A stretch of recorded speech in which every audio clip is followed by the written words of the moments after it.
Для европейцев то, что сейчас происходит, модель примирения России и Украины, это модель примирения Европы и России в случае конфликта между ними. Они отрабатывают модель. На этой теме им хочется, чтобы эта модель была, ну, если не в их пользу, то хотя бы нейтральна. Вот раз. Второе. У них нет денег на...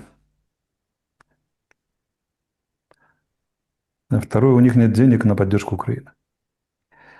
Единственные деньги, которые у них есть, это изъять российские и как бы отдать Украине. А поскольку они не хотят сдавать Украину, а они хотят сдавать они по причине номер один, потому что для них это модель примирения европейско-российской войны в будущем, то как бы вот замкнутый круг получается. Им надо добиться этих денег, чтобы выдать их Украине, чтобы неповадно было России на будущее, и чтобы Украина еще какое-то время продержалась.